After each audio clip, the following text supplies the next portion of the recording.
¿No se escucha? Sí, ahí sí, profe. Pasa que había mucho ruido. Sí. Ah, bárbaro.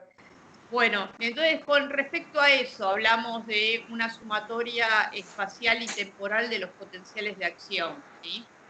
Pero lo importante es que lleguen al umbral para desencadenar la contracción muscular.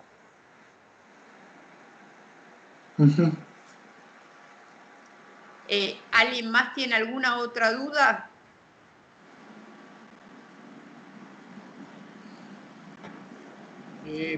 Profe. Hola, ¿me escucha? Sí. Yo de las unidades anteriores no tengo dudas. A mí me gustaría si podría dar no sé, un pantallazo o algo de la unidad número 8 ya, porque yo la empecé a hacer y la verdad que me está costando un montón. Lo de cadenas musculares. De cadenas musculares, el tema es que las cadenas musculares, en realidad nosotros damos las cadenas musculares de Busquet, que es la bibliografía que nosotros les mandamos, ¿sí? Porque es realmente la más amigable de comprender, pero hay que entender que hay otros autores y que hacen otras cadenas. Si vieron el libro de fascias, vieron que hay un norteamericano que hace unas cadenas faciales, ¿sí? Sí. Pero bueno, nosotros tomamos las de Busquet porque realmente tienen una lógica anatómica y biomecánica, si bien hay cosas que se contradicen con la biomecánica, ¿sí? Pero lo que tienen que entender es que cada vez que hacemos un gesto, así como decíamos que son movimientos integrados, integramos los músculos que responden o a la cadena de flexión, o a la cadena de extensión, o a la cadena de cierre, o a la cadena de apertura. Entonces, si uno empieza a analizar los músculos, se van a dar cuenta que en los de la cadena recta, que son la cadena de flexión o la cadena de extensión, si yo tengo una persona que tiene mucha cifosis, es por un acortamiento de la cadena recta anterior, que es la cadena flexora. ¿Por qué hablan de dos? Porque tengo una derecha y una izquierda, ¿sí? Y cuando hacemos extensión, hablamos de los músculos espinales en forma bilateral. Entonces, esa persona, por ejemplo, si ustedes tensen los músculos de la espalda y al tensar los músculos de la espalda, fíjense en que rectifican la cifosis, ¿sí? Sí. Bueno, eso también es patológico. Lo lógico es que haya una cifosis, pero dentro de los parámetros fisiológicos.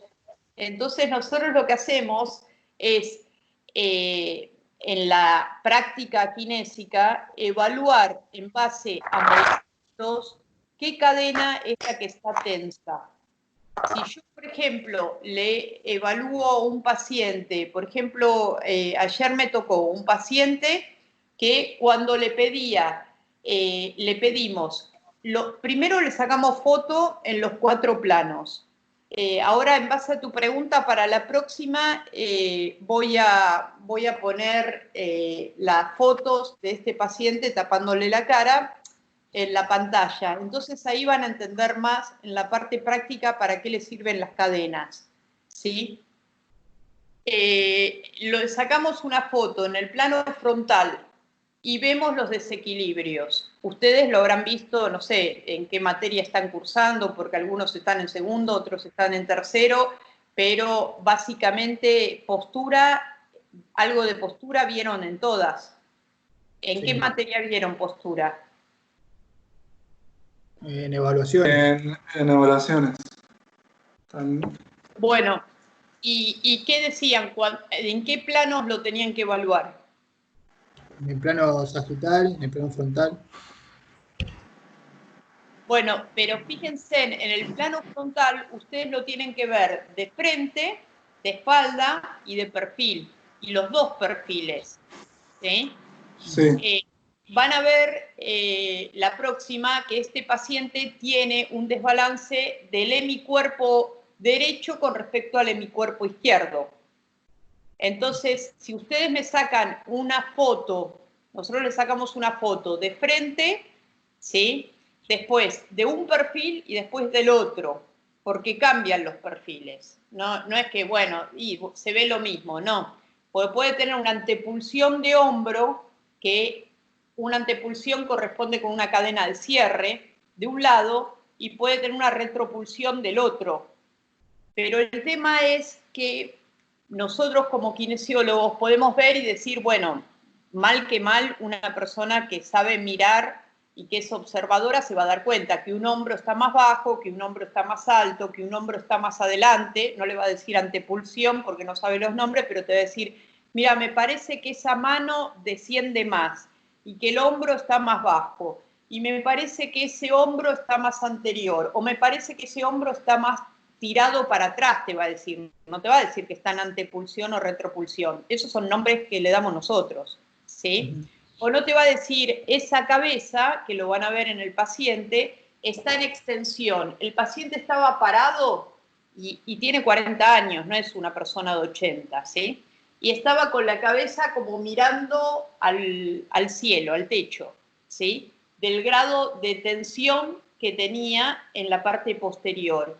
Y fuera de las 4 posiciones, de frente, en el frente, ¿qué es lo que vemos? Vemos las asimetrías, porque decir que una cresta ilíaca está más alta y una está más baja, que un hombro está más alto, que un hombro está más bajo, las desviaciones de rodilla en el plano frontal podemos ver en valgo o en varo, ¿sí? Pero eso, si no lo asociamos con ¿quién desvió eso? Los músculos. Y si no lo asociamos con la cadena muscular responsable de eso, nos quedamos diciendo la rodilla está más alta, el hombro está más anterior o está más posterior, o tiene un varo o tiene un valgo, y no nos sirve. Automáticamente nosotros tenemos que darnos cuenta qué cadena muscular es la que está comprometida. Si es la cadena de flexión, ¿a dónde voy a tratar? En la cadena de flexión. No voy a estar, digamos, haciendo estiramiento de la cadena de extensión. ¿Me entienden? Para eso sirve en forma práctica evaluar las cadenas. Y lo que determina Busquet es que aparte de existir las cadenas, que tienen una lógica porque todas producen el cierre o la apertura, en las cadenas de apertura, en las cadenas de cierre, todas producen flexión o todas producen extensión. Por ejemplo, una alumna en otra comisión le había preguntado al profesor por qué, por ejemplo, en la cadena de cierre, ¿sí? En la cadena de flexión, digo, anterior, estaban los extensores de los dedos. ¿Y por qué no eran los flexores de los dedos? Y porque los extensores son dorsales y cuando se contraigan los extensores de los dedos van a hacer flexión de tobillo. ¿Me entendés? Entonces, en el tobillo, los extensores pasan a ser flexores. Pero lo que nosotros queremos que ustedes logren es que unan qué estoy viendo con qué cadena es la que está comprometida. O sea, lleven la teoría a la práctica.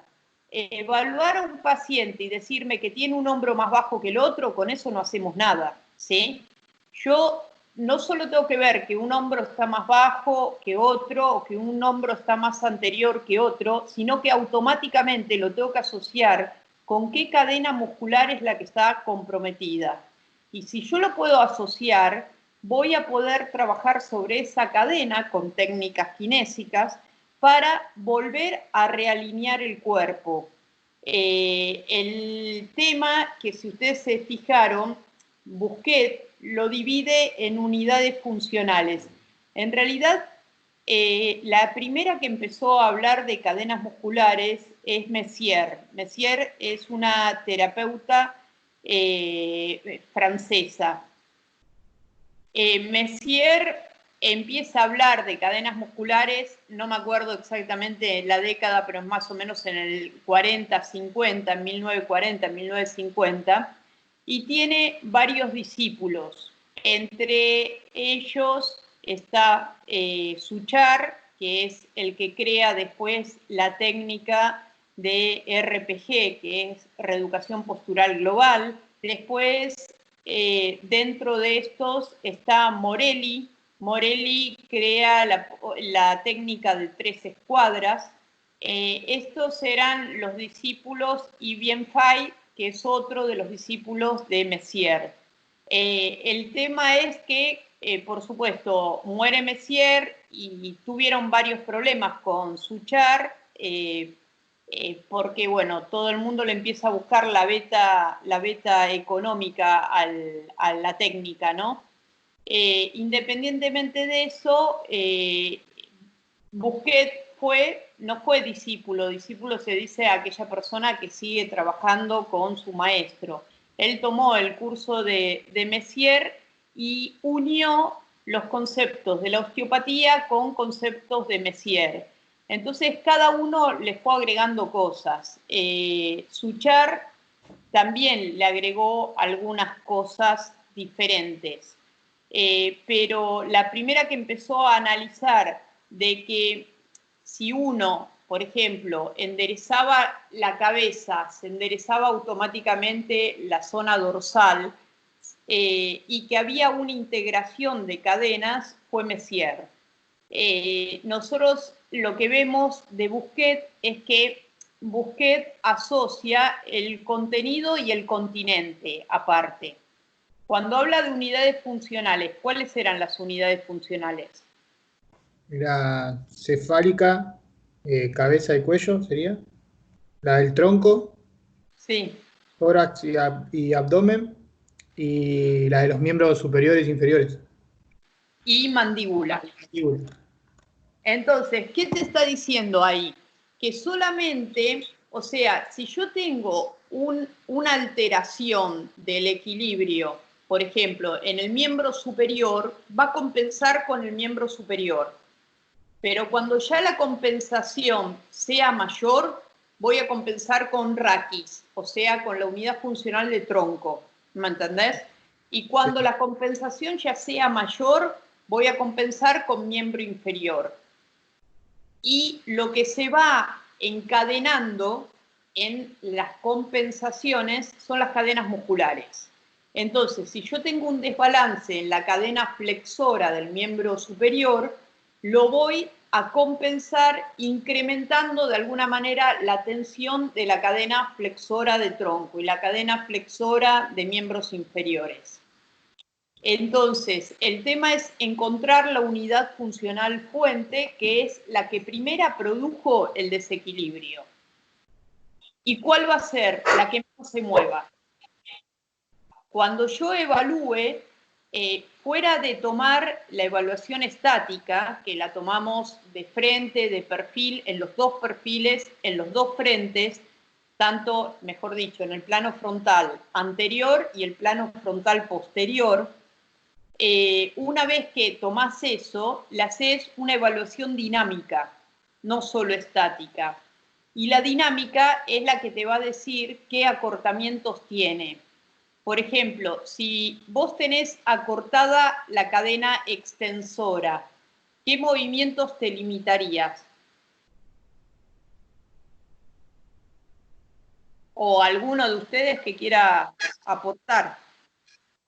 La extensión, profe. No, la flexión. La flexión. La flexión, porque acuérdense que si yo tengo la cadena extensora que es posterior, cuando yo quiera flexionar, la cadena extensora tiene que aumentar la flexibilidad, ¿sí? Y si está con un exceso de trabajo, digamos, Bousquet habla de una hiperprogramación, ¿sí? No va a permitir la flexión anterior, ¿sí? Si nosotros tenemos un acortamiento de la cadena flexora, cuando le pidan extensión, va a estar limitada la extensión, ¿sí? Y eso lo ven en las personas que están muy cifóticas, ¿sí? Cuando ustedes le piden que se enderece, a lo sumo lo puede llegar a hacer si todavía tiene cierta flexibilidad, porque si agarra a una persona que hace, no sé, 30 años que tiene esa cifosis, ya la rigidez se va incrementando. ¿Vieron el video de fascias? Sí, yo lo vi. Bueno, ¿vieron cómo, Sí, cómo se comporta el tejido cuando hay una inmovilización? Sí. Que lo plantea el... Fibrosa. Se fibrosa. Por eso después de un yeso nosotros no podemos mover. Bueno, también se fibrosa el tejido conectivo si yo estoy permanentemente en esta posición. El cuerpo percibe que es esa la posición. Y entonces, ¿qué hace? Ahorra energía y fibrosa el endomicio, el perimicio y el epimicio, y todos los tabiques. Entonces, por eso una persona que está en una mala postura, ustedes le dicen ponete derecha, y si es relativamente joven se pone derecha y a los 2 minutos se cayó, ¿sí? Y perdió la postura. ¿Pero por qué? Porque es el tejido conectivo que lo está tirando y no le permite alinearse.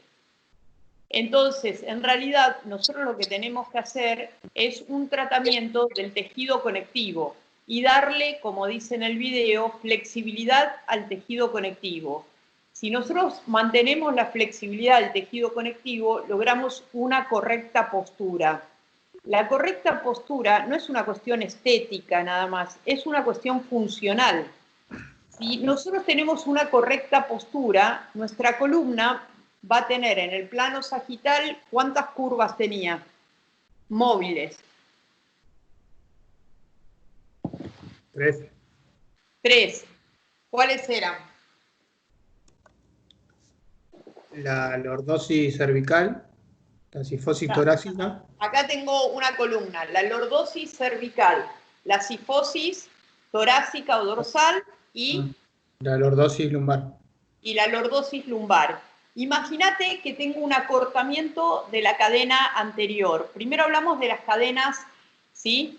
Flexora o extensora, que son dos. ¿Por qué? Porque va a haber de la espinosa hacia un lado y de la espinosa hacia el otro. De la línea media tengo la cadena flexora de un lado y del otro. Si yo tengo una hiperprogramación, un espasmo, si quieren decirle, ¿sí? De la cadena flexora voy a tener esto, voy a tener un aumento de la cifosis, una antepulsión de cabeza. Entonces, cuando ustedes le pidan a ese paciente que se incline hacia atrás, va a estar muy restringido, ¿sí? Y cuando le digan que lleve sus hombros hacia atrás, va a estar muy restringido. Si es flexible todavía, va a poder hacerlo, pero va a poder hacerlo como yo les estoy explicando. Lo hace y a los 2 minutos está encorvado de nuevo. Y esa es la cadena de flexión. Generalmente, cuando ya la cadena de flexión está tan corta que está desestabilizando al cuerpo, se le suma la cadena de cierre. La cadena de cierre, ¿sí?, se suma a la cadena de flexión. Y generalmente, porque hay variables, la cadena de extensión, si está muy acortada, ¿sí?, se suma a la cadena de apertura. Entonces, por ejemplo, en este paciente, los test dinámicos es pedirle que se flexione hacia adelante hasta donde llegue. No se le dice tiene que llegar al pie o tiene que llegar al piso. Le decimos inclínese hacia adelante hasta donde no presente dolor y hasta donde el cuerpo le permita llegar, porque a veces se ponen a competir a ver cómo llego, ¿sí? ¿Y qué hacemos ahí? Vemos que cómo se mueve el raquis. Y lo que estoy evaluando cuando hago flexión anterior de tronco, ¿qué estoy evaluando? ¿Qué cadena estoy evaluando? La extensora. La extensora, ¿sí? Este muchacho tenía muy, pero muy corta la extensora, a tal punto que cuando nosotros le tomamos la foto en el plano sagital, le veíamos la cabeza así, inclinada mirando para arriba. La tensión que tenía desde el cuello, por supuesto que tenía mucho dolor en cuello, 3 hernias cervicales en cuello y mucho dolor en lumbar, ¿sí? También hernias lumbares. Entonces, cuando le pedimos inclinación hacia adelante, estoy evaluando la cadena extensora y el muchacho debería, a los 40 años, llegar al piso, y si no llega al piso, bueno, cerca de los pies. Llegaba a la altura de las rodillas, más o menos. Y ahí ya tenía un dolor agudo. Pero ahí, para eso sirven las cadenas, para analizar qué tengo que flexibilizar en el cuerpo de esta persona, ¿sí? En este caso, yo tengo que tratar fundamentalmente la cadena extensora. Si el compromiso es de la cadena de flexión, por supuesto que ahí es donde voy a aplicar el tratamiento, en la cadena de flexión. Pero fuera de las cadenas musculares, que sería el contenido, el continente, Busquet agregó el contenido. El contenido es más un concepto osteopático, donde dice que si, por ejemplo, uno tuvo un proceso de deshidratación, ¿sí? Imagínate qué va a hacer. ¿Va a generar una distensión o va a ser un repliegue, el peritoneo? Un repliegue. Un repliegue, ¿sí? Y eso va a replegarse y a generar tensión del continente, que son, ¿sí?, las paredes musculares.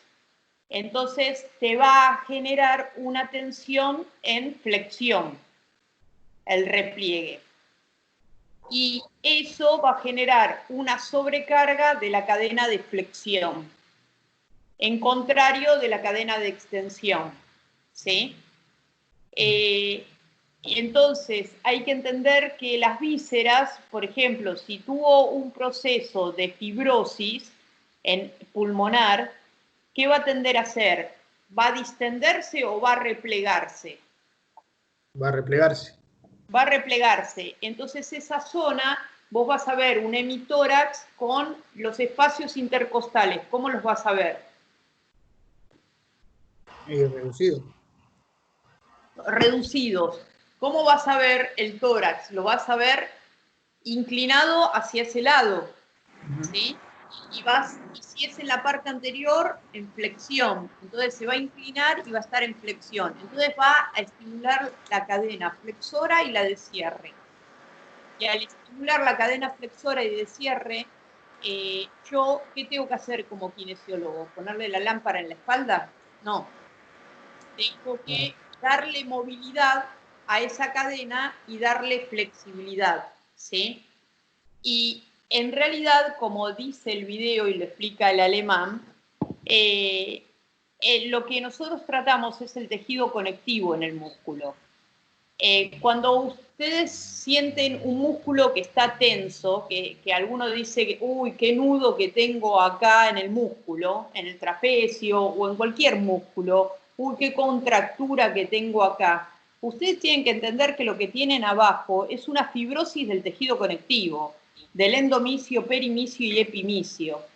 Y esa fibrosis no permite que se deslice y que se contraiga fisiológicamente el componente contráctil. El componente contráctil, al contraerse y hacer una contracción concéntrica, ¿qué hace? Aproxima los puntos de inserción y aumenta el diámetro transversal.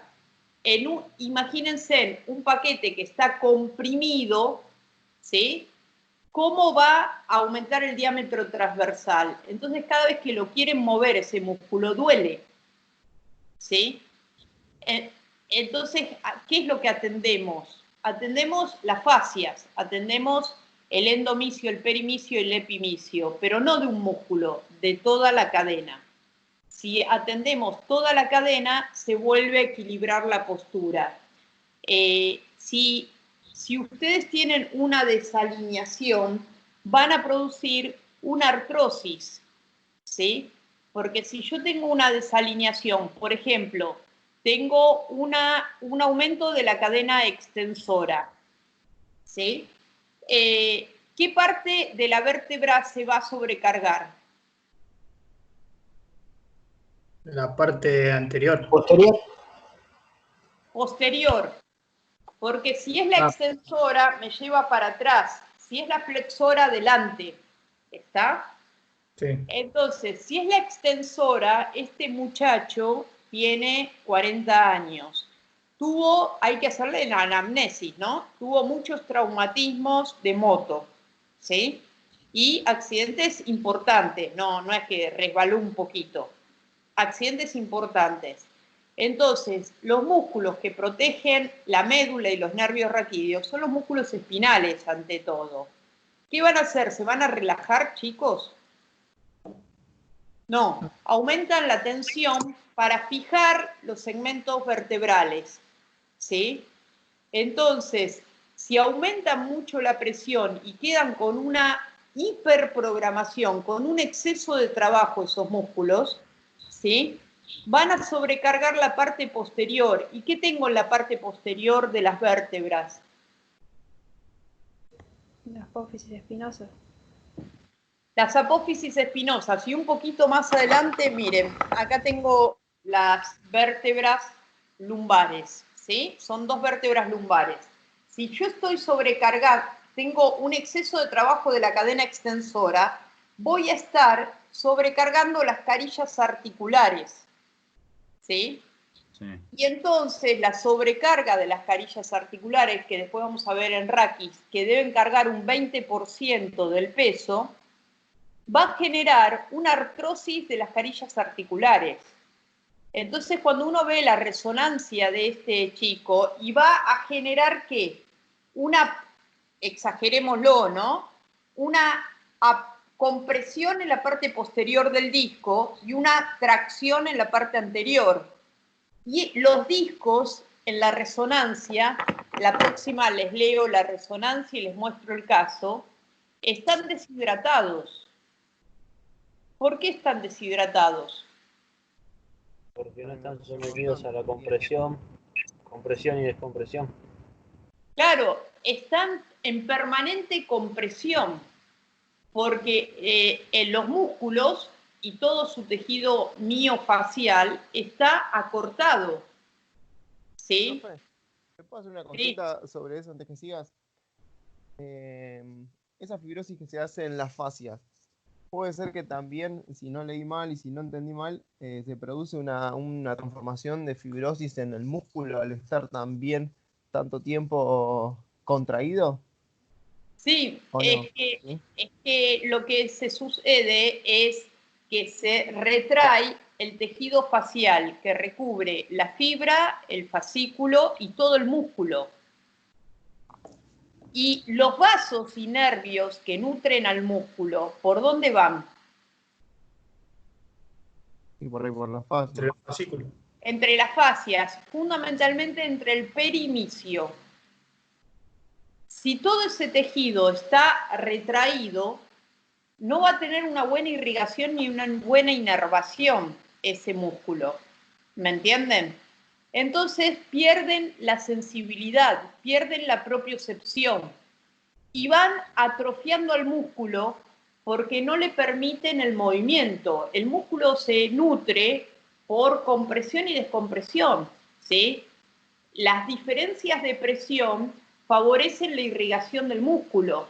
Si la envoltura de las fibras, que es el endomicio, la envoltura de los fascículos, que es el perimicio, y la envoltura de todo el músculo, que es el epimicio, lo está apretando, imagínense que yo los agarro, ustedes abrazan a alguien y lo aprietan, no lo dejan mover si lo aprietan fuerte. Eso es lo que está haciendo el tejido conectivo con el músculo. Entonces el músculo se va atrofiando, ¿sí? Entonces se degenera y pierde su capacidad contráctil. A eso voy de que ustedes cuando vean en una postura un hombro más bajo, con eso no hacemos nada. Tenemos que pensar automáticamente qué cadena muscular es la que está generando ese hombro más bajo. O es ese hombro más bajo o es el otro más alto, porque ojo, si yo estoy de frente y ustedes me ven más bajo este hombro, puede ser por una cadena, ¿sí?, que me está descendiendo el hombro derecho, o puede ser que el hombro derecho está equilibrado y hay un espasmo del trapecio superior que me está ascendiendo este. Ahí tenemos que evaluar qué es lo que no se mueve. Para eso sirven las cadenas, pero siempre va a partir de la unidad funcional, que es lo que dijo su compañero, si hay un desequilibrio en el cráneo, si hay un desequilibrio en el tronco, si hay un desequilibrio en los miembros superiores o los miembros inferiores. Después eso se puede compensar con otra unidad funcional y suma desequilibrios. Cuanto más tiempo se mantenga ese desequilibrio, más compensaciones va a generar en el cuerpo. Entonces, ahí es cuando ustedes tienen que analizar cuáles son las cadenas que tienen que darle flexibilidad. ¿Sí? Una pregunta, justo en esa pregunta que dice, explique la estructura y función de las unidades funcionales, ¿no? La estructura, ¿qué sería el grupo muscular? Todos los músculos que intervienen en esa unidad. No, de las unidades funcionales es lo que vos dijiste. La estructura va a ser los órganos del cráneo, Okay. los huesos del cráneo, en el tronco va a ser el tórax, va a ser la pelvis, eso es la estructura, ¿sí? Y la función va a ser una proteger al encéfalo, la otra proteger al tórax, la otra proteger al abdomen, ¿sí?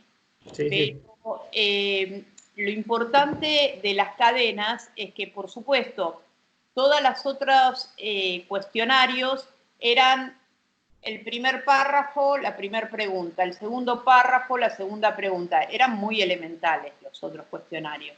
Este es un cuestionario más para que vean la globalidad, pero para sacarlos de la preguntita de los dos primeros renglones, de la preguntita de los segundos renglones, ya tienen que empezar a integrar los conceptos, porque si no empiezan a integrar, se van a quedar con la fractura del codo, ¿me entienden? Entonces, la forma de integrar es en cadenas musculares. Y uno tiene que empezar a ver al paciente para analizar qué cadenas son las que están comprometidas. Y como decía su compañero, es el tejido conectivo de esa cadena. Y el tejido conectivo tenemos que darle flexibilidad. Si le damos flexibilidad, va a aumentar la irrigación, va a reequilibrar y la postura va a estar alineada. Si la postura está desalineada, va o estar sobrecargando los discos o sobrecargando las carillas. Por ejemplo, si es una postura en flexión, va a estar sobrecargando la parte anterior y va a estar sobrecargando la parte anterior del disco. Si es una cadena en extensión, me va a estar sobrecargando las carillas y la parte posterior del disco, ¿sí? Si es una cadena en inclinación lateral, va a estar sobrecargando la parte lateral y en tensión la parte contralateral. Y la fibrosis va a llevar a una inmovilidad, ¿me entienden? Y la inmovilidad hace que vaya perdiendo la irrigación, vaya perdiendo en mayor o menor medida la inervación correcta, la propiocepción. A todos les pasó que por ahí se sentaron, se cruzaron de piernas y comprimieron, ¿sí?, a la cabeza del peroné. ¿Y a qué nervio comprimieron ahí? Al ciático. ¿A cuál ciático? Poplito externo. Eso, al ciático popliteo externo, y se les durmió el pie. Y al dormirse el pie, ¿qué sucedió? Cuando se pararon, no sentían el pie. ¿Podían caminar de la misma manera? No. No. Entonces ahí ustedes se dan cuenta de lo importante que es la propiocepción, ¿sí?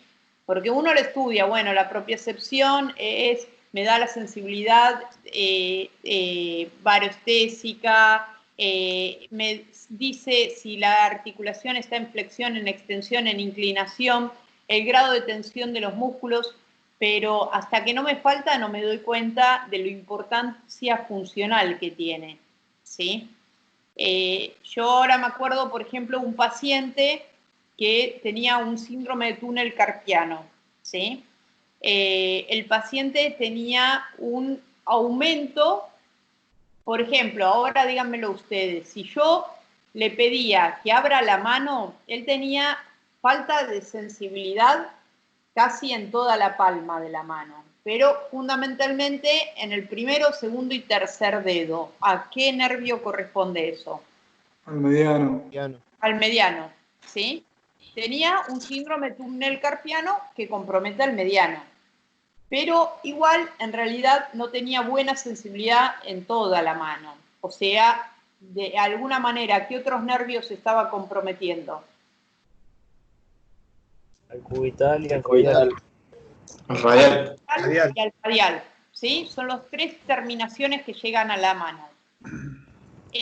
Cuando yo le pedía que abra la mano, que extienda, ustedes pueden extender los dedos y ven que las metacarpofalángicas se hiperextienden, ¿sí? Y pueden ir para atrás. Cuando yo lo ponía en esta postura, ahí, abriendo la mano, ¿sí? Todo en apertura, el brazo le quedaba ahí en semiflexión, el codo, la muñeca no llegaba a extenderse y la mano le quedaba así y era lo más que podía abrir. ¿Qué cadena estaba comprometida ahí? La flexora. La flexora. Cuando ustedes analizan, este hombre tenía 80 años y era tornero. Para eso le preguntamos la anamnesis. Entonces hacía mucha fuerza.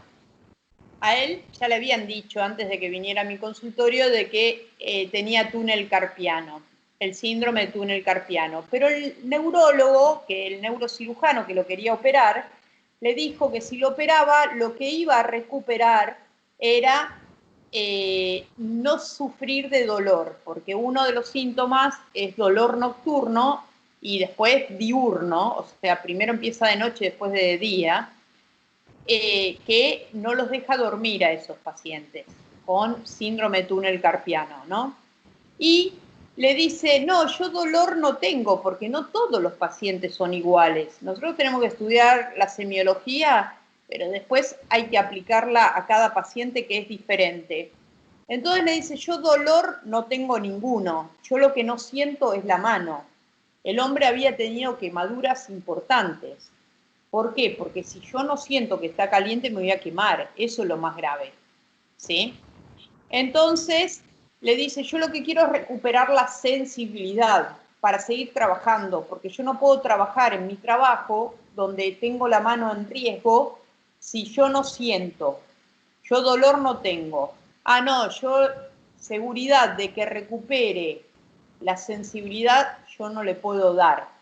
El hombre había llegado a tal punto que, bueno, se había quemado un par de veces y mal, y se dio cuenta que se estaba quemando por el olor. Ahí es cuando yo les digo, empiecen a ponerse en el lugar del otro y a entender qué es lo que le está pasando, ¿sí? Ustedes si se levantan y se cruzaron la pierna y se anestesiaron por compresión, hicieron una neuropraxia del ciático popliteo externo, les va a quedar dormida la pierna y no la van a sentir. Bueno, imagínense en este hombre, por la compresión, ¿y qué era lo que estaba retraído? Todo el tejido conectivo.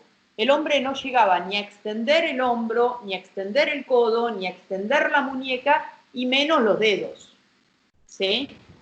Entonces, ¿qué es lo que había que trabajar? Y bueno, el tejido conectivo.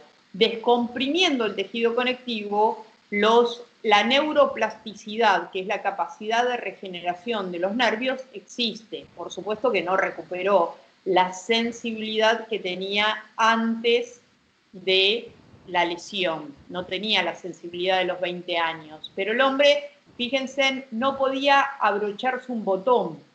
¿Por qué? Ustedes se abrochan un botón, es lo que yo les digo, empiecen a analizar los gestos, se abrochan un botón y si no sienten el botón en la mano, ¿qué tienen que hacer? Lo tienen que estar mirando y el movimiento es 10 veces más torpe. No podía agarrar la llave del auto para abrir el auto o la puerta de su casa, porque no sabía cuánta presión estaba haciendo. Esa es la importancia de la vía aferente. Y fíjense en al extremo que llegó el engrosamiento del tejido conectivo, que perdió totalmente la sensibilidad, ¿sí? El síndrome del túnel carpiano es una fibrosis que se genera o por microtraumatismos, como era en este caso, acumulados en mucho tiempo, o por alguna patología que engrosa el tejido conectivo del ligamento anular anterior del carpo y comprima el nervio mediano. Pero ojo que generalmente cuando hay síntomas, la compresión no solamente está en la mano, está en el codo, está en el hombro, está en la axila y está en el hiato interescalénico. Hay que seguir todo el recorrido del nervio. Generalmente se dice que cuando un nervio da síntomas, está atrapado en aproximadamente 3 lugares de su recorrido. Por eso es importante que ustedes conozcan el recorrido de los nervios y qué estructuras lo pueden comprometer para trabajar sobre esas estructuras. ¿Sí? Y era el tejido conectivo lo que estaba comprometiendo a la función de la mano, ¿sí? Bueno, entonces, cada vez que vean la postura de un paciente, automáticamente tienen que asociar qué cadena es la que está comprometida. Por ejemplo, si una persona, si una mujer, ¿no?, anda toda su vida o el 80% de su actividad la hace en tacos altos, ¿qué cadena va a estar acortando? ¿La flexión? La cadena posterior. La extensora. La extensora. Porque el pie queda en extensión, ¿sí? Entonces, va a estar con un acortamiento de gemelos, ¿está? Isóleo, del tríceps sural, porque va a estar en un espasmo para equilibrarse. Ese acortamiento, y como ustedes ven en las cadenas musculares, la cadena extensora, que sería el tríceps sural, se continúa con ¿qué músculo después en el miembro inferior? La cadena extensora del miembro inferior, ¿qué músculos la componen?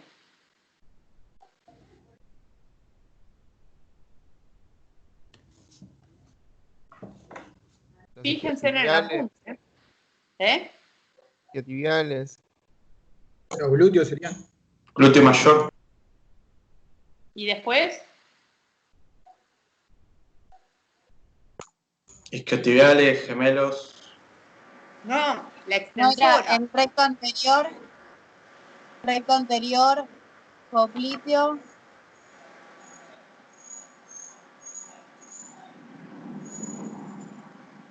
¿Nadie tiene el apunte ahí? Sí, el recto anterior, el glúteo mayor, el cuadrado crural, el crural del cuádriceps, el sóleo, el flexor largo de los dedos, los interóseos, extensor corto de los dedos y extensor corto del primer dedo, del pulgar. Bueno, entonces fíjense acá el análisis que tienen que hacer. Del dedo gordo, perdón. Y en el tronco, ¿quiénes son la cadena extensora? El epiespinoso, el dorsal largo. O sea, los músculos espinales, ¿sí? Si yo hago un gráfico, acá hago el tronco, ¿sí? Acá hago la pelvis, acá el muslo, la pierna, el pie, ¿sí? La cadena extensora, ustedes la dijeron, va a venir por la parte posterior, los músculos espinales, ¿lo ven ahí el gráfico? Profe, ¿puede ser que alguien esté compartiendo la pantalla? Porque se ve en grande tipo un celular y se ve muy chiquito arriba usted. No. Directamente no la vemos, profe. Yo no la veo. ¿Ahí ven? No. A mí también recién me pasaba, pero fui a... Ahí está, ahora sí. Ahí está mejor. Ahora sí. Bueno, entonces, si este es el tronco, la pelvis, el muslo, la pierna y el pie, por lo que ustedes dijeron, los músculos extensores van a ser los espinales, la parte posterior. En la pelvis, ¿quiénes van a ser? Los glúteos. ¿Sí? Sí. Después, ¿hacia dónde va la cadena extensora? Hacia adelante, porque va al crural del cuádriceps y al recto anterior. Entonces va de atrás, porque los glúteos son posteriores, cruza hacia adelante. Y después, ¿hacia dónde cruza? Hacia el sóleo, hacia la parte posterior. ¿Sí? Sí. Y después llega a los extensores de los dedos. Porque es la cadena de extensión, chicos. ¿Sí? Entonces, el glúteo hace extensión de cadera. Los músculos espinales hacen extensión de tronco. El crural y el recto anterior, ¿sí?, son extensores de rodilla. Entonces, extensión de cadera, extensión de rodilla, gemelos, ¿sí?, fundamentalmente sóleo, ¿qué hacen? Extensión de tobillo. Y después los extensores de los dedos, y van a hacer extensión de las falanges. ¿Sí? Lo que es importante darse cuenta de que la cadena extensora no viene por atrás. Viene por atrás en el tronco, pero después va a pasar por la parte anterior de muslo y luego va a pasar por la parte posterior de pierna y después va a pasar al dorso de nuevo del pie. Entonces, si una persona tiene un acortamiento de la cadena extensora, ¿en qué posición va a estar la cadena? Va a estar en abducción y rotación externa, quedaría. No, eso sería la cadena de apertura. Yo digo la cadena de extensión. ¿Sí? No, no está en flexión. No, en extensión.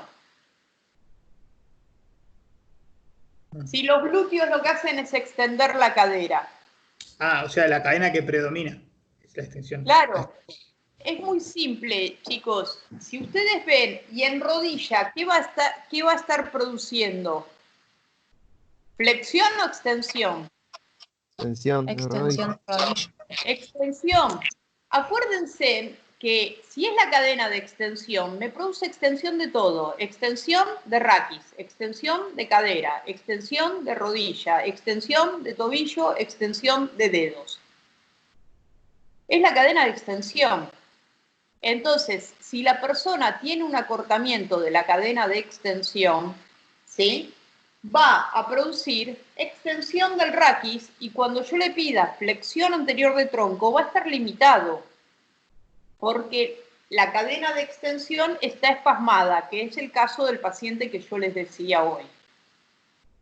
Los glúteos van a estar acortados y va a estar en extensión de cadera.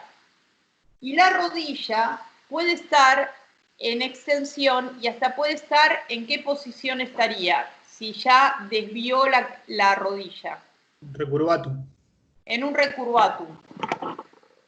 Entonces, cuando ustedes vean un recurvatum, que sería la rodilla en hiperextensión, ¿qué cadena es la que está predominando ahí? Extensora. La cadena de extensión.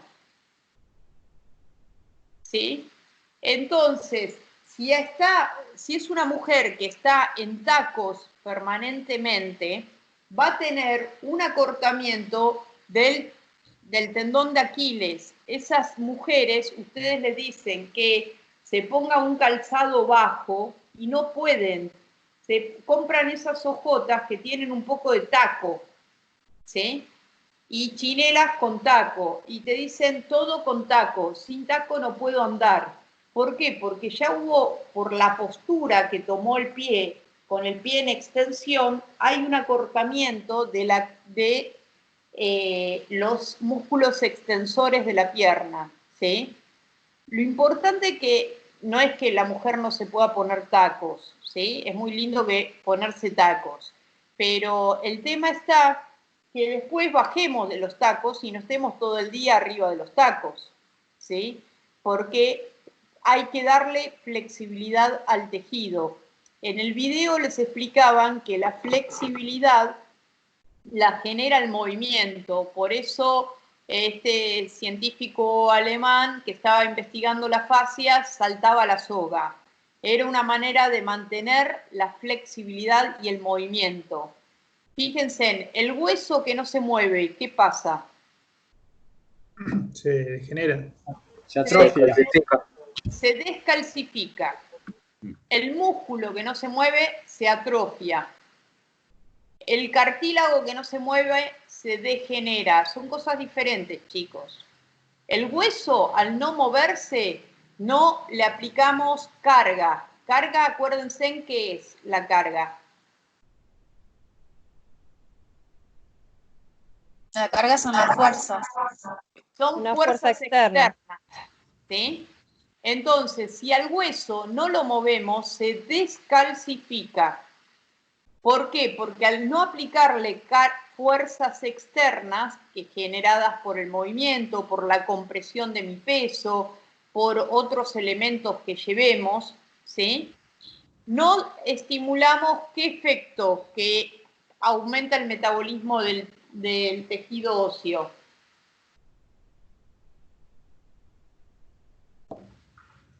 ¿Qué efecto? El piso eléctrico. Eso, el efecto piezoeléctrico. Al mover el hueso, en castellano, si este marcador es un hueso y yo hago flexión, extensión, aducción, abducción, comprimo, descomprimo, cadena abierta, cadena cerrada, estimulo el efecto piezoeléctrico y el efecto piezoeléctrico incrementa las laminillas y la calcificación, genera más láminas óseas para que este hueso tenga más fuerza, chicos. ¿Para qué sirve? Y para entender por qué la persona no tiene que estar sedentaria, como lo muestra en el video, ¿sí? Entonces, un hueso se descalcifica. El cartílago, ¿qué necesitaba para nutrirse? ¿Estaba irrigado e inervado el cartílago? No. No. Entonces, ¿qué Compresiones y descompresiones. Por eso, Compresión y descompresión. compresión y descompresión, ¿sí? Cuando se comprime, cede los líquidos y cuando se descomprime, absorbe los nutrientes. O sea, elimina los desechos y toma los nutrientes. Entonces, si ustedes no lo mueven, ese cartílago se degenera. ¿Por qué? Porque se va a nutrir y entonces se altera su estructura si no se nutre. Un músculo que no se mueve se atrofia, porque si no se mueve, lo que tienen que entender es que se va a engrosar ese tejido conectivo, como se ve en el video, y ese tejido conectivo engrosado va a limitar la irrigación y la inervación de ese músculo y la movilidad de ese músculo. Entonces ese músculo se va a atrofiar. Y los ligamentos, lo habíamos visto en articulaciones, que no reciban esfuerzos, también se van a debilitar. Entonces el cuerpo está diseñado para moverse. Si no lo movemos, se descalcifica el hueso, se degenera el cartílago, se atrofia el músculo y se debilita toda la estructura ligamentaria. Entonces el día que se quiere mover esa persona, va a estar muy limitada, se va a caer, va a perder la propiocepción y entra en un círculo de inmovilidad. Entonces, el tema es no caer en eso. ¿Y qué es lo que les pasa a los gerontes? ¿Sí? Los gerontes, cuando están mucho tiempo inmovilizados, porque no, me duele la pierna, no, porque me duele la rodilla, empiezan a descalcificar sus huesos, a atrofiar sus músculos, a degenerar los cartílagos, y cuanto menos se muevan, más les va a doler. Y cuando se quieren mover, como se descalcificaron, perdieron masa muscular, perdieron propiocepción, cuando se quieran mover, ¿qué les va a pasar? Y se van a caer. Y cuando se caigan con un hueso debilitado, se van a fracturar. Y cuando se fracturen, les va a agarrar miedo. Y entonces, entre el miedo y la inmovilidad, se va deteriorando todo y entra un círculo de inmovilidad que no se mueven más. ¿Sí? Eso es lo que sucede en la gente mayor, ¿no? Entonces, por eso es importante mantener la movilidad y por eso este científico, que no me acuerdo el nombre, el alemán, que es terapeuta, en realidad es psicólogo, terapeuta corporal, porque asocia la parte psíquica, ¿sí? La parte emocional, y plantea mismo que el tejido conectivo aumenta su tensión en situaciones de estrés emocionales. Entonces, todo esto lleva a una inmovilidad y el cuerpo está diseñado para moverse, ¿sí? Y para moverse en forma correcta, porque si tenemos un incremento de la cadena de flexión, no solo va a comprometer la parte anterior de los discos, sino que me va a restringir el movimiento del tórax. Y cuando a mí me hagan una espirometría, es lógico que me dé limitado, porque la mecánica respiratoria va a estar limitada. Esa es la idea de la unidad número 8, que ustedes empiecen a ver la globalidad del cuerpo y no vean la unidad biomecánica del codo, la de la muñeca en forma aislada. Empiecen a integrarla. Por supuesto que lo saca de la pregunta fácil, porque todas las otras eran preguntas fáciles, eran preguntas muy elementales. Eran preguntas para seguir la bibliografía. Ahora hay que empezar a integrar todo. Por eso es lógico que tengan que replanteársela. Pero fíjense en los miembros inferiores el entrecruzamiento que se da. ¿Y qué pasaría con la pelvis en una cadena de extensión? ¿Estaría en retropulsión? No, en parte. Lo que pasa es que si se contraen los espinales, ¿sí? Van a aumentar la lordosis. Y si aumentan la lordosis, voy a tener una anteversión. ¿Me entienden? Pero ojo, esto no es 2 más 2 son 4, porque puede haber combinaciones de cadenas y más en un politraumatizado. Una cosa es un desbalance postural por una mala postura y otra cosa es un desbalance muscular y postural, porque si hay un desbalance muscular hay un desbalance postural, por un politraumatizado. En un politraumatizado puede haber combinación de cadenas y puede estar acortada tanto la cadena de flexión como la de extensión. No siempre es una de las cadenas. Y como dice en el apunte, si se acorta la cadena de extensión y se acorta la cadena de flexión, se genera una sobrecarga sobre los discos, ¿sí? Y Sí, se eso es lo que deshidrata decía. todo. Eso es lo que decía algo en el libro también que el error que cometemos o que se comete comúnmente es cuando hay un acortamiento de los extensores, se trabajan los flexores para tratar de compensar ese acortamiento, pero en realidad lo que hay que trabajar es la flexibilidad de lo que está cortado. Eso. Entonces esto se representa así. Eso es lo que se hacía antiguamente. O sea, los primeros terapeutas decían, bueno, si esto es una columna que tiene que estar así, ¿sí? Puede ser una columna, puede ser el fémur, puede ser la tibia, puede ser la columna o cualquier estructura ósea. Tiene que estar alineada. Si está alineada es porque los tensores están alineados. Y yo esto se los explico a los pacientes con las antenas altas y los tensores que sostienen esas antenas. Si la antena está alineada es porque todos los tensores generan la misma tensión y están equilibrados. Ahora, en el cuerpo no tenemos antenas, tenemos huesos. Y no tenemos tensores de hierro, tenemos músculos, ¿sí? Entonces, si la antena se desvió, ¿sí? Y está inclinada hacia allá, es porque este tensor está cortado y este se estiró, ¿sí? Entonces, antiguamente decían que había que fortalecer los músculos dorsales. fortaleciendo los dorsales, lo que logro es acortar esto y no es estirar esto. Entonces acorto todo, acorto los flexores y los extensores. Yo no tengo que acortar, yo tengo que dar flexibilidad a lo que está corto. Y para darme cuenta de que está corto, ¿cómo me doy cuenta? Y elongándolo, si no lo puede elongar. ¿Cómo se...? ¿Con la postura del paciente? Claro, con la postura del paciente. Ahí yo me tengo que dar cuenta. Primero hay una evaluación estática y después una evaluación dinámica. ¿Sí? No va a venir el paciente y los músculos del paciente me van a decir, che, tengo un acortamiento de la cadena de cierre o tengo un acortamiento de la cadena de flexión o tengo una falta de movilidad en la zona de la pelvis.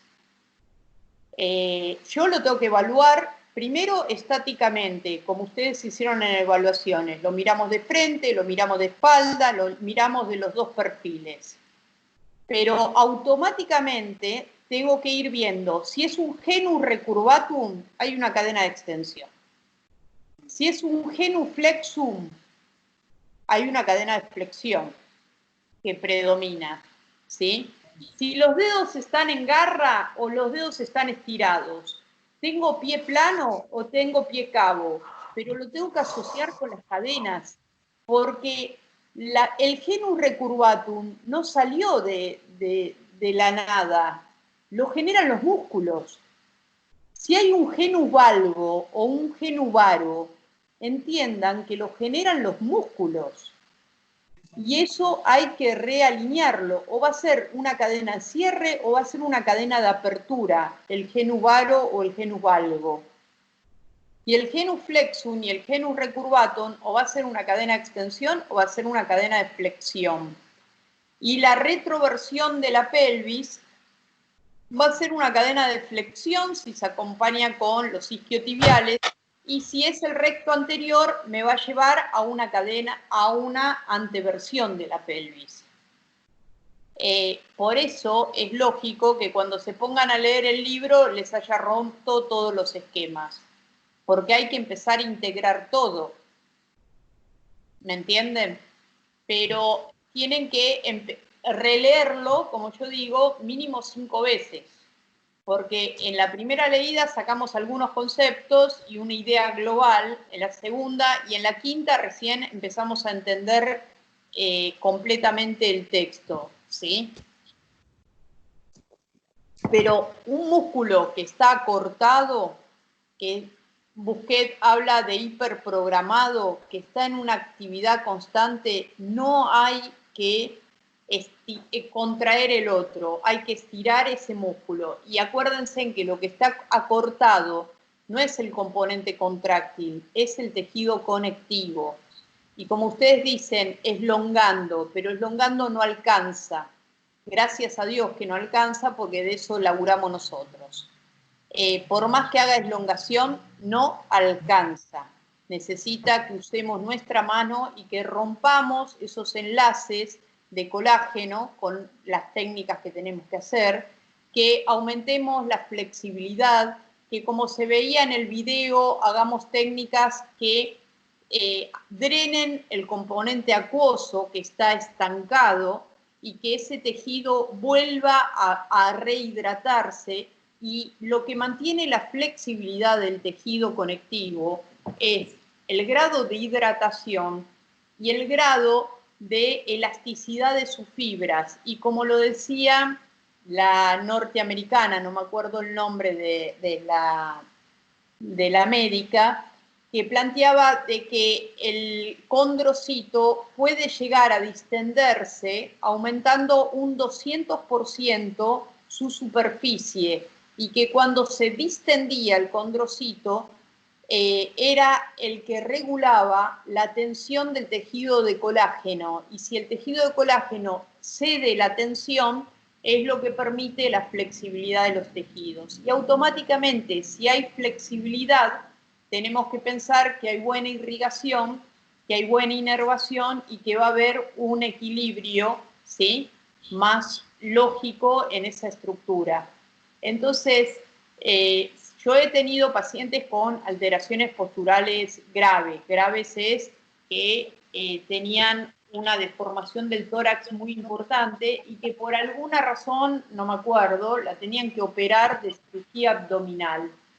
Y le hacían una espirometría por su problema torácico y no la podían operar, porque para operarlo de una cirugía abdominal era con anestesia total, ventilado el paciente, y por su postura tenía tan restringida el volumen respiratorio que primero la mandaron a hacer kinesiología para recuperar la flexibilidad, para recuperar el volumen pulmonar, para poder después someterse a cirugía. ¿Me entienden? Entonces ahí está lo que plantea Busquet del continente y contenido, ¿sí?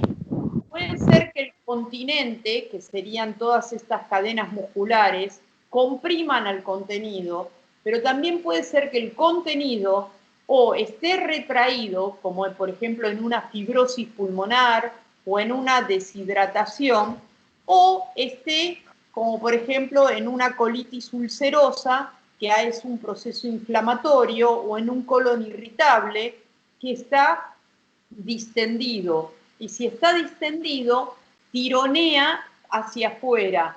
Y en ese caso va a ser la cadena de extensión la que predomine. Entonces, en base a eso uno puede asociar. Ahora que les cuento esto, me acuerdo de un paciente que tenía 23 años aproximadamente, tenía una hernia de disco y tenía un acortamiento tanto de la cadena flexora como extensora. Pero el chico tenía un estado físico impecable, estaba haciendo el segundo año del profesorado de educación física y le agarró una ciática que no había forma de calmarlo. Le habían hecho el bloqueo, le habían hecho médicamente todo lo posible. Y resulta que el chico no tenía flexibilidad.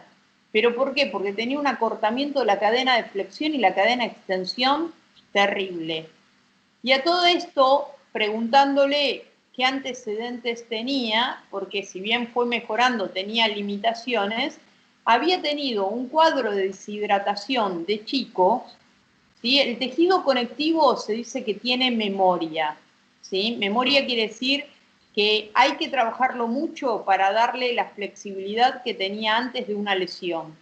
Y él había tenido un cuadro de deshidratación siendo chico, que no recordaba, que hablándolo con la madre, ella se lo dijo, que había estado a tal punto internado, o sea, no fue un cuadro de deshidratación leve, y eso genera una retracción del tejido conectivo que para compensar su postura, la retracción que va a generar un incremento de la cadena de flexión y después para estar derecho, ¿qué generó? Un incremento de la cadena de extensión. Y es lo que decíamos recién, se acortaron las dos cadenas y tenía una deshidratación de los discos intervertebrales. Pero a eso va que los puede llevar a ustedes a analizar qué es lo que le está pasando al paciente. Porque que los discos están deshidratados, y bueno, sí, si los cuerpos vertebrales están muy juntos, van a estar deshidratados. Y se los va a decir el informe de resonancia. Que tiene una hernia de disco, se lo dice el informe de resonancia. Y que tenga un hombro más bajo, un hombro más alto, o la rodilla en genus flexum o genus varo, lo mira y se van a dar cuenta. Pero el tema es la causa.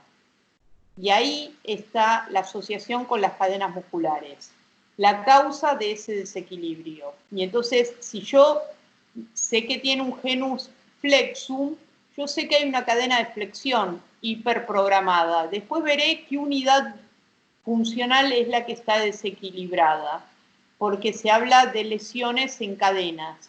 O sea, si tiene un problema en el pie, a la larga va a repercutir en rodilla, va a repercutir en cadera, va a repercutir en columna y hasta puede repercutir en el hombro. ¿Sí? Y por ahí el paciente no me viene porque le duele el pie, me viene porque tiene un dolor en el hombro. ¿Sí? En uno de los libros, Busquet plantea un caso de un paciente que era jugador de, ¿cómo es que se dice?, de rugby francés, y él va por una artrosis de rodilla muy pronunciada que lo imposibilitaba jugar. Y en realidad el problema venía por las cadenas desde un hombro que había tenido una luxación. Entonces, para compensar los movimientos, había tensado determinados músculos en cadena que habían llegado a un aumento de la tensión de los isquiotibiales. Y el aumento de la tensión de los isquiotibiales generaba una sobrecompresión, ¿sí?, en la articulación y producían el desgaste prematuro porque era un jugador relativamente joven. Una vez que logró balancear desde el hombro hasta la rodilla, pudo equilibrar esa situación. Para que el objetivo es que se vayan dando cuenta de que la lesión se compensa en otras unidades funcionales, como vos dijiste, o en la misma unidad funcional. Pero hay que analizar cuál es la cadena muscular que está comprometida. Y en base a eso podés saber en cómo lo podés ayudar al paciente, ¿sí? A este paciente que yo les voy a mostrar la próxima, lo voy a pasar en el plasma, así lo ven. Si no pueden observar y no pueden asociar con qué músculos son, no van a poder ubicarlo. Y en el video habla la norteamericana diciendo de que se encontraron con que los dolores inespecíficos de la zona lumbar, ¿a qué se referían? La fascia. A la fascia. ¿A qué fascia? La toracolumbar. La fascia toracolumbar. ¿Y qué habían encontrado? ¿Qué pasaba con la fascia? Estaba retraída. Estaba retraída, estaba deshidratada y no se deslizaba, porque la fascia no es una sola membrana, son varias capas. Entonces se tienen que deslizar. Y estaba deshidratada y ella vio que mucha gente que tenía hernias de disco, que tenía lesiones de columna importante, no tenían dolor. Y personas que no tenían hernia de disco, que no tenían lesiones de columna importantes, tenían mucho dolor de espalda. Y se debía a la retracción de la fascia. Entonces, en una oportunidad me contaban un estudio de 100 personas que se hizo, agarraron 100 personas sanas, un biotipo de esta gente que se dedica a hacer actividad física, que se cuida con la dieta, que no tiene kilos de más y que no habían tenido ningún síntoma de lumbalgia. No me acuerdo la edad, pero más o menos entre 30 y 40 años. Le hicieron resonancia y el 70% tenía hernias discales. O sea, no hay que echarle la culpa a la hernia de disco. Yo tengo pacientes que tienen 4 hernias de disco y esquían. Y hacen esquí acuático y esquí sobre nieve. Y no tienen dolor. Está mucho la causa en los desbalances musculares. En realidad, por supuesto que depende de la hernia de disco, hay diferentes grados, pero no es la culpable la hernia de disco, como lo dice acá en el video esta médica, sino la retracción del tejido conectivo. Entonces, las fascias antiguamente era un tejido que los anatomistas, y lo explica el alemán, lo tiraban al tacho de basura. Se sentían contentos cuando podían limpiar, ¿sí?, por ejemplo, el corazón, los pulmones, y sacar todo el tejido conectivo que lo envolvía. Y ahora, en los últimos 20 años, 30, se empezaron a dar cuenta de que todo ese tejido conectivo, como lo dice la palabra, conecta a todos los órganos, y si está retraído o está limitada la movilidad, va a generar repercusiones, ¿sí?, locales y a distancia. Y ahí es cuando nosotros podemos actuar terapéuticamente. Por supuesto, como dice en el video, la flexibilidad activa, los ejercicios de elongación activo mejoran. Pero si la retracción es importante, en castellano, hay que cambiar la densidad de ese tejido.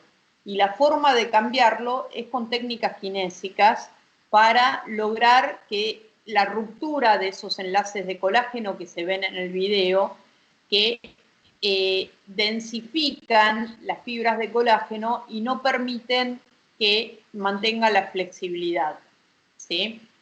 Entonces, si no logran esa flexibilidad, van a desbalancear las estructuras. Y si las desbalancean, van a generar artrosis, van a generar hernias de disco, van a generar limitaciones en la mecánica respiratoria, van a producir cefaleas. Este muchacho que les voy a mostrar tiene 40 años, tiene cefaleas muy importantes, ahora les estaba agarrando vértigos, porque la tensión continua empieza a tirar de las meninges. ¿Las meninges qué son? Lo dice el video. Tejido conectivo. Es tejido conectivo, son fascias. Entonces, si hay una retracción a nivel de la pelvis, se fija el sacro, y si el sacro se fija las meninges de la médula. Y si fija las meninges de la médula, es como que están tirando desde abajo, ¿sí? Y va a tensar las meninges de arriba. Entonces, si no aflojamos eso, la persona va a tener cefaleas, ¿sí?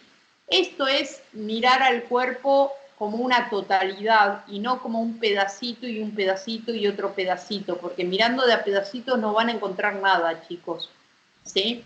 No se puede resolver el problema, por eso decimos que hay que mirarlo íntegramente. Y cuando hace un gesto motor, hay que mirar desde la postura hasta la cadena cinemática que se está moviendo específicamente, ¿sí?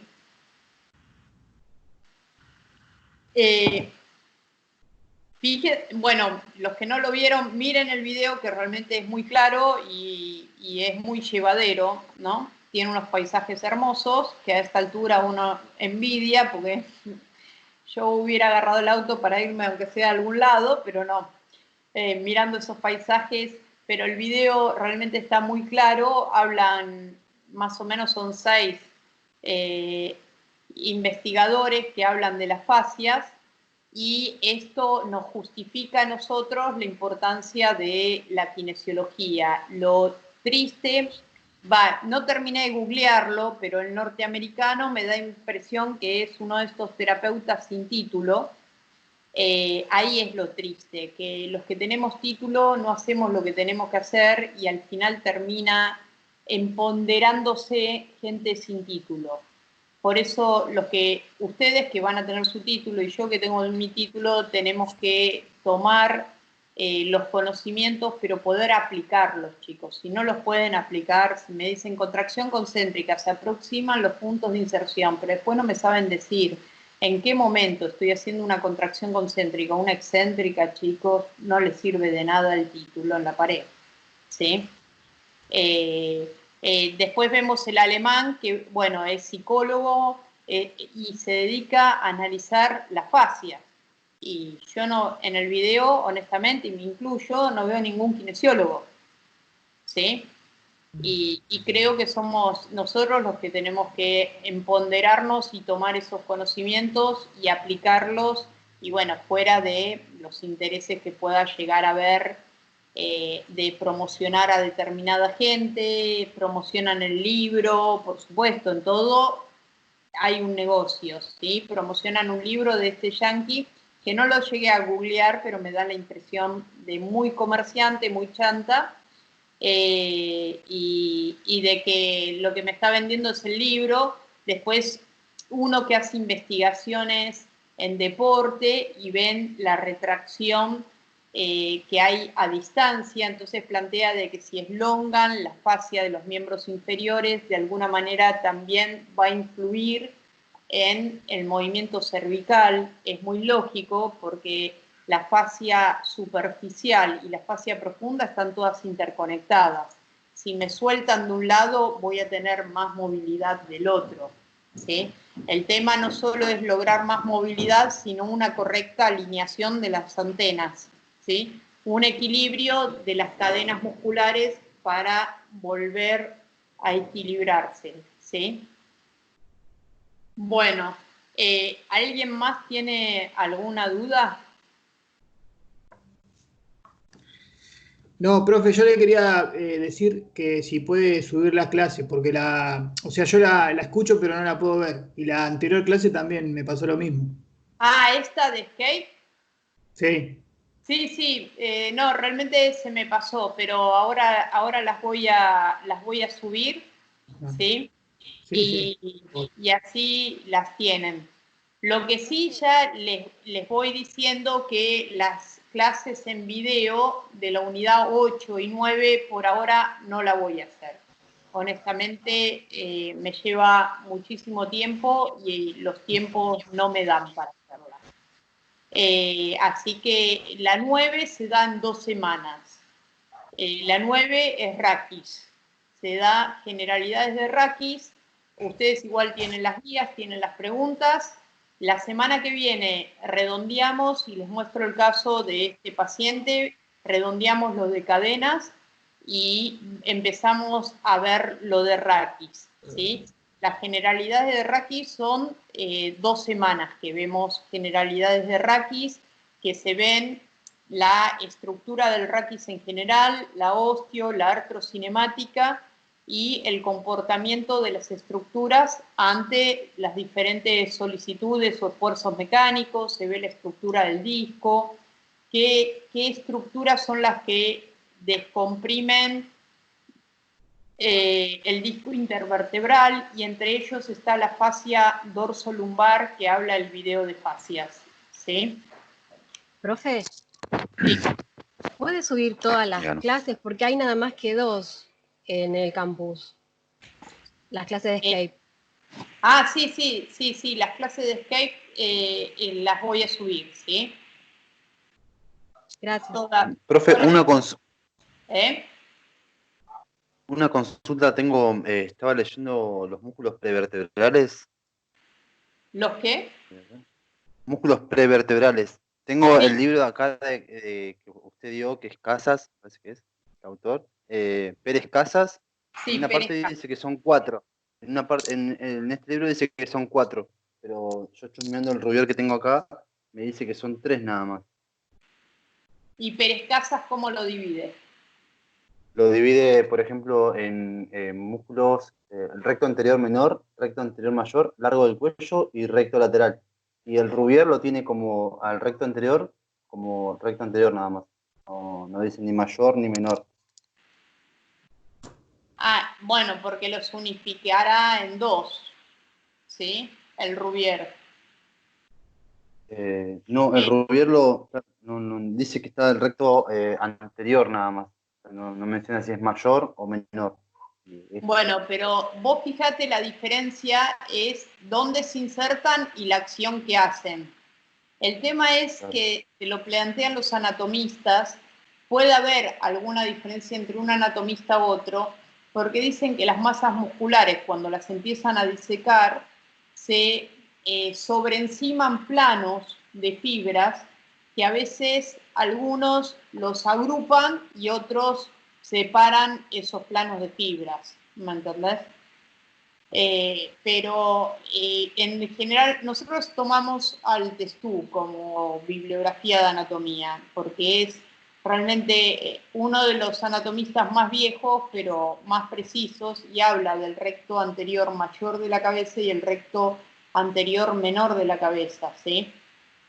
Los separa. Yo porque me sembró la duda y dije, nada, voy a consultarlo.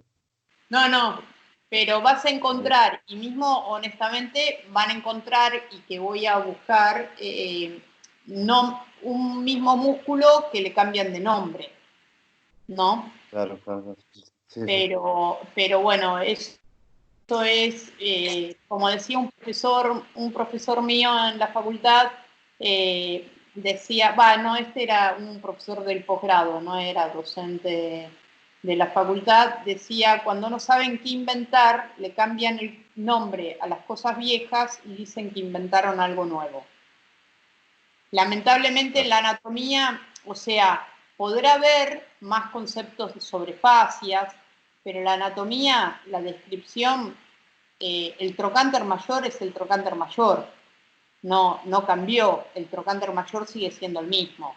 El trocánter menor es el trocánter menor, el cóndilo femoral es interno, externo, es el cóndilo interno y externo. En biomecánica sí, porque va habiendo otros estudios, pero en la anatomía en realidad cambiar los nombres de los músculos es un absurdo, son los mismos músculos. Es solamente para confundir al lector y bueno, tenemos que estar familiarizados con los 3 o 4 nombres de una misma cosa porque en alguna bibliografía aparece con un nombre y en otro aparece con otro. Pero bueno, por suerte tenemos a Google como para buscar los sinónimos de los músculos. Pero eso sí, se siguen insertando en el mismo lugar. Pero en algunos músculos, como vos estás mencionando, puede haber diferencias. Yo lo que les recomiendo que para estudiar los músculos los dibujen, ¿sí? Por eso en las unidades empezamos siempre con la anatomía. La anatomía es la estructura, chicos. Si no saben la estructura, no se puede saber la función, de ninguna manera. Entonces, si uno dibuja la vértebra, y en otras situaciones también le hemos dicho, y que podrían hacerlo, es modelar la vértebra. Modelar es hacerla, o no sé, con papel maché, con plastilina o con crealina, con lo que tengan en la casa, ¿sí? En la casa seguro que hay harina y hay agua y hay papel de diario. Háganla con papel maché. Pero al hacerla, uno toma conciencia de la tridimensión, ¿sí? Estudiar con un dibujo del libro es un absurdo. Uno necesita ver las dimensiones y ver los movimientos teniendo el hueso en la mano. Es mucho más sencillo, ¿sí? Hoy hablando con un colega que ya se recibió hace unos años, me dice, y ahí realmente me despertó porque yo no lo recordaba, dice, yo varias cosas del Capangi que no entendía, las entendí haciendo las maquetas que tenía el Capangi atrás. Y honestamente ahí me acordé de que, bueno, yo había hecho una maqueta que había hecho con corchos y goma espuma, pero ver en tridimensión las cosas cambia totalmente, ¿sí? Entonces vamos a intentar de llevarlo a la tridimensión, de hacer las maquetas que podamos conseguir y así de esa manera lo puedan entender y lo puedan incorporar, ¿sí? Pero si no, primero todo lo que estudien lo tienen que incorporar en su cuerpo y después en el cuerpo, no sé, de su hermano, de su mamá, de su papá, de su novia, de su esposa, de sus hijos. Y ahí es cuando uno van a empezar a entenderlo y después lo van a ver muy claro cuando tengan al paciente enfrente. Pero si ustedes juntan conocimiento, juntan teoría, y quieren que dentro de 5 años, 4 años, cuando se reciban, poder entender toda la teoría teniendo al paciente enfrente, no van a entender nada, ¿sí? Entonces, todo lo que vayan estudiando, vayan aplicándolo, vayan diciendo, bueno, si tendría un acortamiento acá, ¿qué pasaría con mi mano? Si tendría así, ¿qué pasaría con esto? Si acá, si yo tendría una pierna así, y claro, por ejemplo, Busquet en un congreso mostraba las cadenas enroscándose una soga en las piernas, ¿sí? En la dirección de la cadena. Y entonces decía, tiro de la soga y mostraba cómo iba tirando lo que yo les dibujé acá, bueno, cómo iba tirando y cómo iba generando el acortamiento. Eso es lo que tienen que hacer, si no, es como que quedan todos los conocimientos en el libro, en el papel, pero no los incorporan ustedes, ¿sí? Profe, una pregunta. Sí. ¿Qué pasa con las cicatrices cuando se corta una fascia? vuelve a tomar su función normal o queda... No, depende del grado de lesión, ¿no? Y depende de qué es lo que se haya roto. Por ejemplo, en Pilat, yo hice un curso con él y nos contaba de un caso de un paciente que había tenido una cirugía muy grande en columna y le habían seccionado la fascia toracolumbar. La persona no podía mantenerse la columna erguida en sentado. Había perdido la tensión, ¿me entienden? Entonces, depende del tipo de cicatriz. No es lo mismo una cicatriz superficial que una cicatriz profunda y depende qué estructura es la que comprometa. Siempre cuento el caso de una paciente que me vino diciendo que tenía una lumbalgia y que lo que yo tenía que atender era la cicatriz del apéndice. Y le digo, ¿y qué? ¿Por qué? Y dice, no, porque yo ya tuve una lumbalgia muy grande a los 24 años, y esto se asocia con el video, ¿no? No era la fascia dorsolumbar. Tuve una lumbalgia muy, muy grande. Me hicieron resonancia a los 24 años. Yo no tenía hernias de disco, no tenía deshidratación de los discos, y entonces me dijeron que era algo psicológico y que era porque yo no quería ir a trabajar porque tenía una licencia laboral por la lumbalgia. Pero no podía dar un paso del dolor que tenía, ¿sí? Y dice, bueno, fui por varios lados y nadie me daba una solución y me decían que vaya al psicólogo, que no tenía nada. Y bueno, fue un osteópata y el osteópata le hizo una historia, la evaluó y se dio cuenta de que la causa era la cicatriz que tenía. Ella tenía 24 años y la cicatriz de una peritonitis, no es lo mismo una cicatriz de una apéndice que queda con flexibilidad, ¿sí? De una peritonitis que había tenido, que quedó con una cicatriz muy retráctil, la tuvieron que reabrir, limpiar el peritoneo, o sea, había sido una cirugía muy importante, había quedado con una retracción tan grande que eso, si no se mueve, como mostró en el video el alemán, ¿qué hace? No necesito inmovilizarlo durante 3 semanas con yeso para que el tejido conectivo se engrose. Si hay un tironeamiento, sigue engrosando, sigue engrosando, sigue engrosando y desequilibraba la articulación sacroilíaca y desequilibraba la zona lumbar. Y eso es lo que le provocaba la lumbalgia. En ese momento me relata la paciente que el osteópata le había trabajado la cicatriz y había cedido toda la sintomatología. Y que el osteópata le explicó muy clarito, mira, dentro de unos años, por ahí pasan 20, por ahí pasan 15 o por ahí pasan 5. Podés volver a esto, porque tu tejido conectivo tiene una retracción ahí muy importante. Si te vuelve a agarrar la lumbalgia, antes de hacerte resonancia, de ir a los médicos, de hacete tratar la cicatriz. O venís acá o buscás a alguien que te trate la cicatriz. Y si aflojando la cicatriz lo solucionás, no, te ahorras de ir al traumatólogo, te ahorras de la resonancia y te ahorras de todos los dolores de cabeza. De médico y de receta y de estudio y de...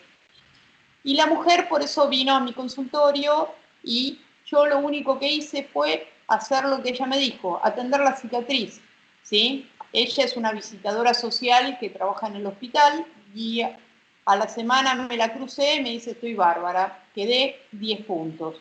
Y lo único que hice fue aflojar una cicatriz, ¿sí? Entonces, yo para que se den cuenta de la magnitud, una cicatriz hace esto, chicos, tironea. Y al tironear va a arrastrar a todo el tejido. Y hay que ver a qué nivel está la cicatriz y qué profundidad tiene para entender qué retracción y qué limitación va a provocar. ¿Sí? Entonces las cicatrices sí, hay que darle flexibilidad, hay que darle movilidad porque van a generar desbalances importantes. Y generalmente cuando se hace la evaluación, que decían ustedes, estática, que lo miro de frente, de espalda y de perfil, lo miro no solo para ver que un hombro esté más bajo, que una cadera esté más baja, que tenga un genus valgo, flexum o recurvatum, sino para buscar las cicatrices. Las cicatrices son retracciones muy importantes. También tengo el caso de una paciente que vino por una lumbalgia, yo la atendí, me dice, mira, yo vengo, mejoro, pero vuelvo a sentir la tensión paulatinamente. Y que era, que no me lo había dicho, porque una de las cosas que preguntamos en el interrogatorio, si había tenido alguna cirugía. Ojo, les tienen que preguntar en forma separada, ¿tuviste cesárea? Porque muchas mujeres consideran que la cesárea no es una cirugía, consideran que es una cesárea, como que es una cirugía es si me operan del hígado, del pulmón, del corazón, pero una cesárea no es cirugía. Y tenía una cirugía, ¿sí?, con una cicatriz horizontal, suprapúbica, que no se veía, ¿sí? Se veía debajo de la ropa interior. Y cuando me dice que había tenido una cirugía, entonces aflojé la cicatriz y se le pasó el dolor de lumbalgia, para que empiecen a entender la importancia de las cicatrices. Así como una mujer tuvo 3 cesáreas, no es lo mismo, esa tenía una, 3 cesáreas son 3 cicatrices. Imagínense en cómo está el tejido conectivo. Miren el video y acuérdense de esa imagen que se ve en el video, de la retracción del tejido conectivo. Y la tuvo una adherencia de la vejiga. Cuando le hacen un estudio, ¿sí?, un estudio ginecológico, que distienden el útero, generan una fisura en la vejiga de la tensión que tenía todo ese tejido, ¿sí? Y la tuvieron que operar de urgencia por un problema en la vesícula. Entonces yo, como para que les quede claro la importancia de las cicatrices desde el punto de vista funcional, cómo pueden desequilibrar. Por eso lo ideal es a los 21 días de pasado, desde el momento que se cierra la cicatriz, a los 21 días empezar a trabajarla. No hay que trabajarla con una tracción importante porque podemos soltar los puntos, pero hay que darle flexibilidad. La cicatriz no tiene que quedar adherida a planos profundos.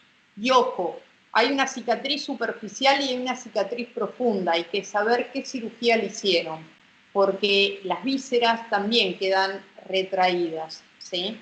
Y todo eso va a generar alteraciones, que por ahí se dan a los 15 días de la cirugía y por ahí se dan, como esta chica, 13 años después, ¿sí? Porque el tejido conectivo, si queda retraído, va a seguir aumentando las fibras de colágeno y va a seguir retrayendo esa estructura. Y ahí va a desequilibrar, ¿sí? Hay varias ¿Eso formaría el queloide? ¿Cómo? ¿Eso formaría el queloide? No, vos podés tener una cicatriz sin ser queloide y te genera un desequilibrio. El queloide es una cicatriz por una hipertrofia del tejido conectivo que hace una elevación por encima del plano de la piel, ¿sí?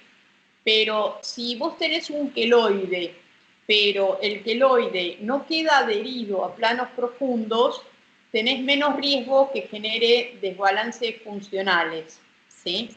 El tema está en que sea, como yo digo, la cicatriz tiene que ser como un tatuaje, algo que quedó en la piel, pero no compromete otras estructuras más profundas, porque cuando compromete otras estructuras, ahí a la larga genera desbalances. También tuve el caso de una paciente que tenía bridas. Bridas se dice adherencias, cicatrices internas a nivel del peritoneo. Y eso le generaba mucho malestar abdominal. Y la habían operado como 4 veces por bridas. Pero el tema es que cuanto más se manosea el tejido conectivo, más adherencia genera. Entonces, ahí funcionalmente tenía muchísimos problemas digestivos esa mujer. Entonces, hay que darle flexibilidad al tejido conectivo y, como dice en el video, generando compresión para que vuelva a hidratarse y dándole técnicas que le den flexibilidad, ¿sí? Bueno, ¿te quedó claro lo de la cicatriz? Sí, profe, gracias. Sí, perfecto. Bueno, ¿alguien tiene alguna duda más?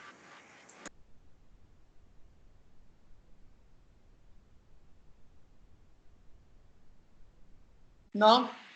No. Bárbaro. Y No.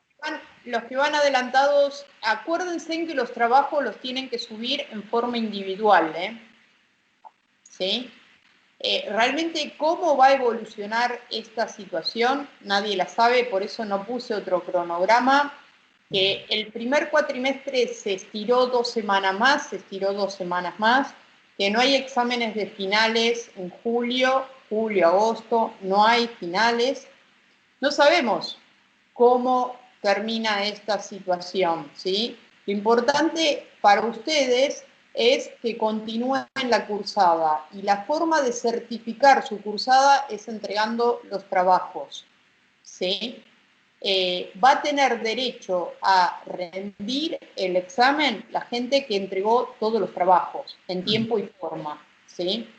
De alguna manera nosotros tenemos que certificar y ustedes tienen que certificar de que estamos dando clases, ¿sí? Entonces, la forma de certificar es fuera de eso, yo subo estos videos para que ustedes lo escuchen, pero también de alguna manera, si hay una auditoría, puedan ver de que nosotros estamos dando clase, ¿sí? ¿Cuántos participen? Ya es un problema de ustedes, chicos. Ahora creo que hay 14, por lo que dice acá, y son 50, y es un problema de ustedes, ¿sí? Es el compromiso de cada uno, pero como yo les digo, por ahí lo que sí va a haber es un examen. Yo quisiera, y es la idea de todos los docentes, que haya 2 parciales para dividir los contenidos. Pero si no se puede, va a haber uno. Entonces, ¿de qué manera llegan a uno? Estudiando y avanzando, incorporando los conocimientos. No es solamente hago el trabajo práctico, porque el trabajo práctico quedó en el papel. Y yo lo que tengo que hacer es incorporar los conceptos del papel a mi cabeza y poder aplicarlos. Y para poder hacer eso, empiecen a aplicarlo a los gestos motores, empiecen a asociarlo con su cuerpo y con el cuerpo de la gente que tienen a mano, y empiecen a replantearse los contenidos teóricos, así como dijeron, che, ¿cómo es la cicatriz? ¿Cómo desequilibra esto? ¿Cómo funcionan las cadenas? Empiecen a preguntarse cosas y a no darlo por sentado, ¿sí? Pero va a tener derecho de rendir el parcial la persona que haya entregado todos los trabajos, ¿sí? De alguna manera, si ustedes van a la facultad y yo voy a la facultad y esto es presencial, es el 75% de asistencia, lo que certifica que ustedes están en condiciones de rendir los parciales. Bueno, la asistencia acá va a ser la entrega de los trabajos, ¿sí? Porque así como hay gente que no participa del escape, hay gente que no entrega los trabajos. Y bueno, ya es un problema de cada uno, ¿sí? El material se lo mandamos, le mandamos la bibliografía, no tienen ni que salir de la casa a buscar un libro, ¿sí? Ni tienen que meterse en internet tampoco a buscar nada. lo tienen todo el material, está en el compromiso de cada uno. Lo que yo les sugiero es eso, vayan estudiando, vayan incorporando, vayan preguntando, para que cuando lleguemos a fin de año hayan incorporado los conocimientos y puedan dar bien el examen. Si no, estudiarlo 15 días antes, esto es un absurdo, ¿sí? El contenido es mucho y no se puede estudiar 15 días antes, ¿sí? Bueno, si no tienen ninguna duda más... Profe, sí. Ahí. Dale, no hablabas. Hola. Sí. Pará, Mateo. Sí. Bueno, profe. Profe. Sí. ¿Qué tal? Yo tengo una pregunta en realidad que me quedó la duda, pero es del trabajo número 6. ¿La pregunto por el campus o le consulto ahora? No, pregúntame si... Es en relación... ¿Qué decimos?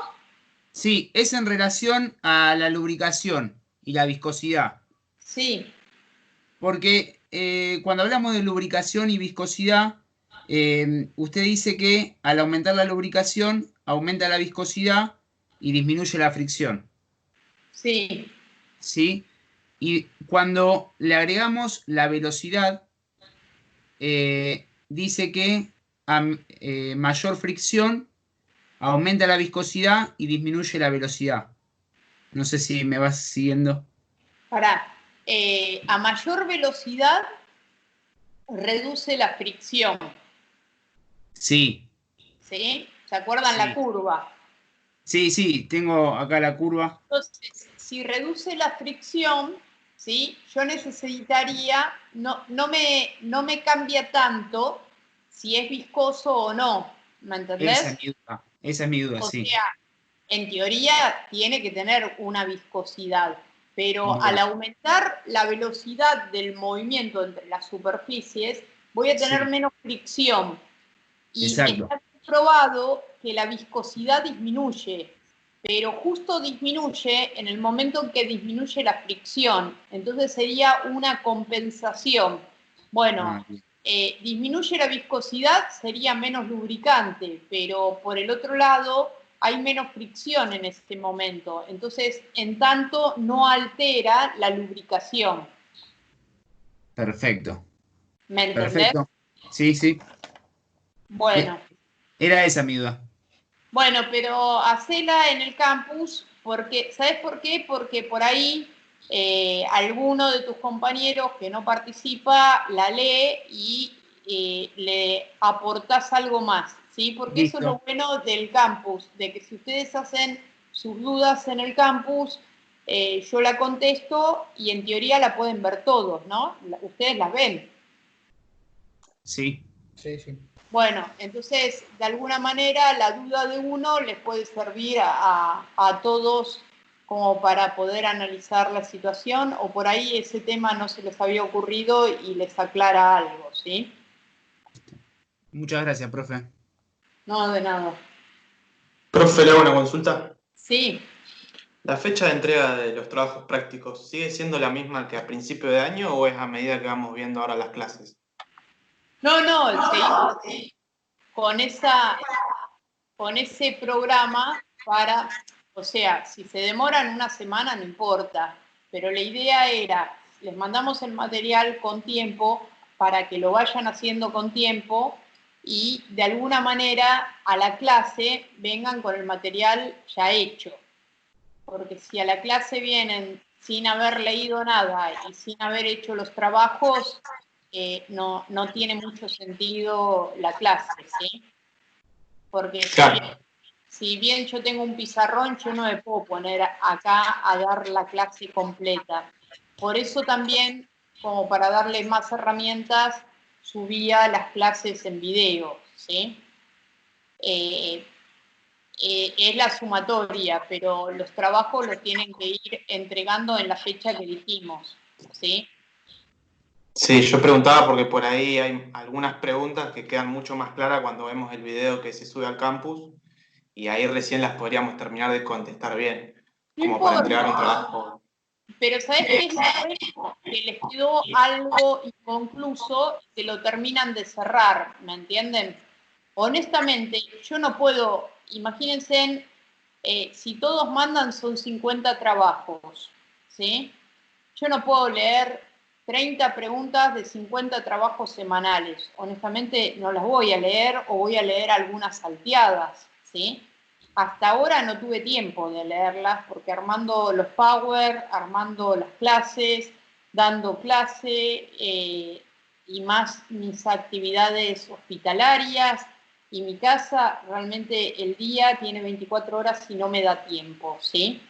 A mí lo que más me interesa es que vayan adelantados con la lectura del material bibliográfico y si no las contestan bien, bueno, después sí, después de esta clase, después de la clase grabada, ustedes mismos refuerzan la respuesta para tenerlas para estudiar. Pero si por lo menos vos ya hiciste la leída, es totalmente diferente la participación tuya, las preguntas que vos podés hacer en clase, que si vos venís en blanco a ver de qué va a hablar hoy. ¿Me entendés? Sí. Entonces vos ahora te diste cuenta y dijiste, uy, mira, lo que yo leí lo interpreté así, pero ahora la profe lo explicó así, o en el video está así. Pero eso gracias a que vos leíste, ¿sí?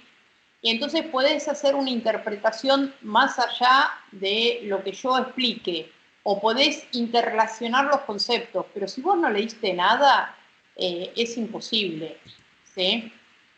Es como yo digo, si a mí me dan un motor de un auto y me dicen, bueno, analizá a ver qué pasa, y para mí, bueno, identifico algunas partes porque hace muchos años que tengo auto, pero yo no sé nada de mecánica de autos, ¿sí?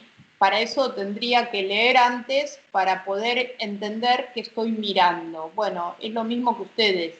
Si ustedes miran las clases, pero leyeron anteriormente, pueden interpretar mucho mejor la clase. Por eso yo siempre digo, los estudiantes universitarios, no es el secundario, a ver qué da el profe hoy. Está el programa, ya se sabe qué es lo que se va a dar y ustedes tienen que hacer el trabajo y tienen que hacer la lectura previa para poder participar en clase, para poder preguntar las cosas que no le quedaron claras y para poder analizar qué están diciendo. Si ustedes no hicieron la lectura previa, van a desaprovechar la clase y se les van a acumular preguntas y dudas después a último momento y no va a haber forma de vehiculizar esas dudas. ¿Sí? Perfecto. Bueno, ¿alguien más tiene alguna pregunta? ¿No? No. Bárbaro.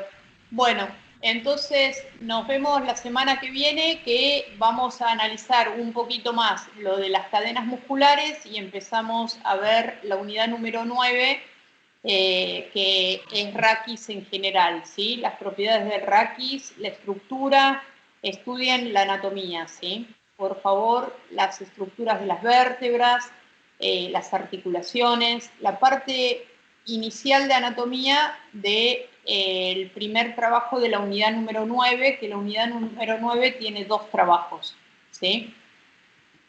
Bárbaro. Perfecto. Bueno, nos vemos profe. la semana que viene. Hasta luego. Chao, profe. Gracias. Chao, profe. Gracias. Chao, profe. No, gracias. Chao, gracias.